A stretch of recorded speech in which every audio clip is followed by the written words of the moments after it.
तो आज की वीडियो में हम लोग सीखेंगे पूरक कोण और समपूरक कोण के बारे में।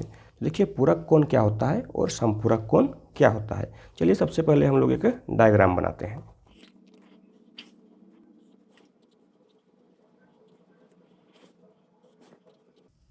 ठीक है, अभी देखिए यहाँ पर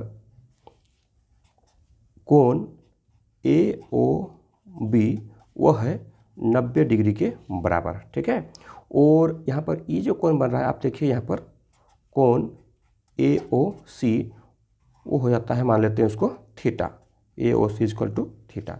तो अगर हम बात करते हैं कोण COB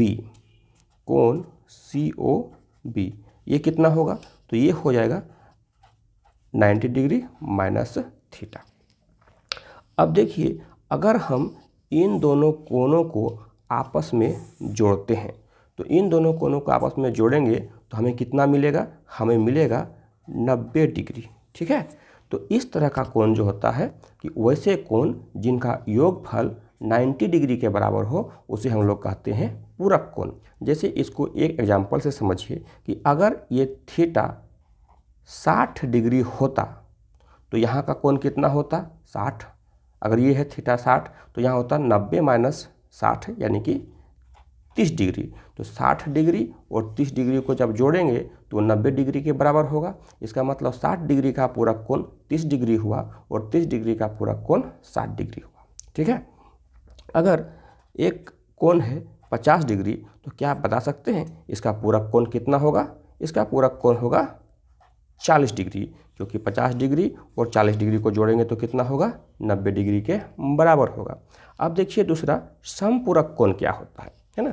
समपूरक कोण, अब अगर हम यहाँ पर एक स्ट्रेट लाइन खींचते हैं, एक सरल रेखा खींचते हैं, है ना, और यहाँ पर हम एक कोण बनाते हैं, ये A, ये O और ये हो गया B, और यहाँ पर हम एक और एंगल, ठीक है, ये C। अब देखिए अगर हम यहाँ बात करते हैं कोण AOB तो यह तो स्ट्रेट लाइन का कोण है, ये पूरा का पूरा कोण कितना हो जाएगा 180 डिग्री होगा। ठीक है ना, और थोड़ी देर के लिए हम मान लेते हैं यहाँ पर एक और कोण है AOC, तो AOC को हम मान लेते हैं थीटा। ठीक है, तो अगर AOC थीटा होगा तो कोण COB यह कितना होगा, तो कोण COB यहाँ से लेकर के यहाँ तक है तो वो हो जाएगा 180 degree minus theta, 180 degree minus theta. अगर हम इन दोनों कोणों को आपस में जोड़ते हैं कोण AOC और कोण COB तो जोड़ने पर हमें कितना मिलेगा, हमें मिलेगा 180 डिग्री। तो इस तरह के कोण को हम लोग कहते हैं समपूरक कोण। मतलब समपूरक कोण वैसे कोण होते हैं जिनका योगफल 180 डिग्री हो। तो जब दो कोणों का योगफल 180 डिग्री होता है तो दोनों कोण एक दूसरे के समपूरक कोण कहलाते हैं। और यहाँ क्या है कि जब दो कोणों का योगफल 90 डिग्री हो तो दोनों कोण एक दूसरे के पूरक कोण कहलाते हैं।